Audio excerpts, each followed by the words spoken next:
வணக்கம். பாகியலட்சுமி சீரியல்ல ராதிகாவோட அம்மா கடைக்கு கிளம்புறாங்க. "உனக்கு ஏதாவது வேணும்னா சொல்லுமா, வாங்கிட்டு வரேன்னும்போது வேணான்றாங்க. நீ கர்ப்பமாக இருக்க, ஏதாவது சாப்பிட்றதுக்கு ஆசையாக இருக்கும், எதனா சொன்னால் வாங்கிட்டு வரேன்னு சொல்கிறாங்க. வேணாம்மா, நீ தான் நல்லா சமையல் செய்கிற, எனக்கு அதுவே போதுன்றாங்க. அந்த நேரத்தில் பாக்யா அவங்க மாமியாருக்கு சாப்பாடு எடுத்துகிட்டு வாங்க. இதை பார்த்தது அவங்க அம்மா சொல்கிறாங்க, என்ன இவ அப்பப்போ வந்துக்கிட்டு இருக்கா, அவள் திரும்ப வரக்கூடாது சொல்லி வைன்ட்டு அவங்க வெளியில் போய்ட்றாங்க. இவங்க சாப்பாடு எடுத்துகிட்டு வந்துட்டு அவங்க மாமியார் கொடுக்குறாங்க. அவங்க வாங்கி சாப்பிட்றாங்க. ரொம்ப சந்தோஷமாக, நல்லா இருக்குதுமா, இது மாதிரி சாப்பிட்றது ரொம்ப நாள் ஆச்சுன்ட்டு இப்போ தான் எனக்கு நிம்மதியாக இருக்குது அவங்க சாப்பிட்றாங்க. அதுக்கப்புறம் அவங்களுக்கு ஞாபகம் வந்து அவங்க கோபிக்கு ஃபோன் பண்ணி, "பாக்யா எனக்கு சாப்பாடு எடுத்துகிட்டு வந்துட்டு, அதனால் நீ எடுத்துகிட்டு வராதுன்ட்டு." அது கேட்டு அவர் ஷாக் ஆகிறாரு. "என்னம்மா, நான் உனக்கு எடுத்துகிட்டு வரேன், அவள் எதுக்காக எடுத்துகிட்டு வரணுன்ட்டு." இவங்க அதுக்குள்ளார ஃபோனை கட் பண்ணிடுறாங்க. அவர் அங்கே புலம்புறாரு. இதை வந்து ராதிகா பார்த்துட்டு விருப்பம் வந்து உட்காந்துடுறாங்க.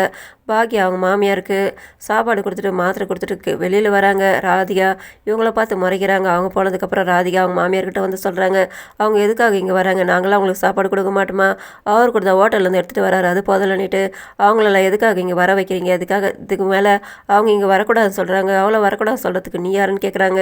இது என்னோட வீடுன்றாங்க. அவள் என்னை பார்க்குறதுக்காக வருவா, நீங்கள் தான் ரொம்ப என்னை கவனிச்சிங்களே, அப்போ நீ மட்டும் அங்கே போயிட்டு நாட்டாமல் பண்ணிகிட்டு இருந்த மாதக்கணக்கில் உட்காந்துக்கிட்டு, அது மட்டும் சரியா, அவள் இங்கே வந்து தான் போவேன், நான் இருக்கிற வரல அவள் இங்கே வருவா, அவளை வரவேன் நான் சொல்கிறதுக்கு யாரும் உரிமை கிடையாதுன்ட்டு அவங்க சொன்னோன்னு இவங்க கோபமாக வெளியில் வந்துடுறாங்க. கோபி பார்த்து வந்து சொல்கிறாங்க அவங்க அம்மாவும் ராதிகாவும், "இதுக்கு மேலே பாக்யா அங்கே வரக்கூடாதுன்ட்டு, உனக்கு என்ன கஷ்டம் வந்து போகிறதுனாலன்ட்டு, என்ன நீங்கள் அவளுக்காக சப்போர்ட் பண்ணுறீங்களான்ட்டு."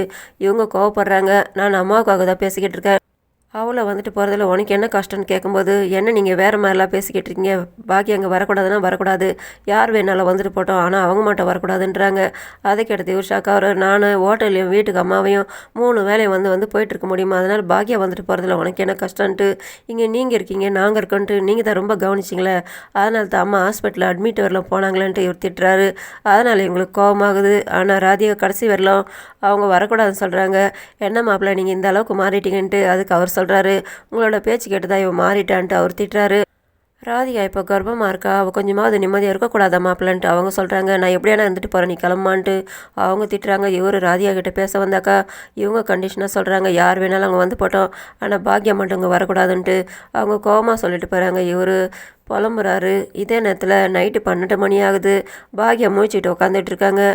இனியாவுக்கு பிறந்தநாள் வருதுன்ட்டு 12 மணி ஆனதுக்கப்புறம் இனியாவை எழுப்பி நெத்தியில் முத்தம் கொடுத்து அவங்க பிறந்தநாள் வாழ்த்து சொல்கிறாங்க. அவங்க சந்தோஷப்பட்டுட்டு பேசிக்கிட்டு இருக்கும்போதே அவங்க வீட்டில் இருக்கிறவங்க அவங்க அண்ணங்களாம் எல்லாருமே வந்துடுறாங்க.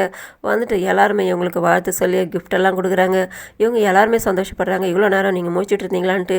"ஆமான்ட்டு." எல்லோரும் உட்காந்து பேசி அவங்களுக்கு கிஃப்ட்டு கொடுத்து கேக்கு சாப்பிட்டு அதுக்கப்புறமா கொஞ்ச நேரம் பேசிக்கிட்டு இருக்கும்போது, "உனக்கு என்ன வேணும் சொல்லு, நாளைக்கு நம்ம கிராண்டாக அதை கொண்டாடிடலான்ட்டு." இனியா கிட்டே கேட்கும்போது, "நான் நாளைக்கு சொல்கிறேன், திடீர்னு நீங்கள் கேட்குறதுனால எனக்கு ஞாபகத்துக்கு வரலன்றாங்க."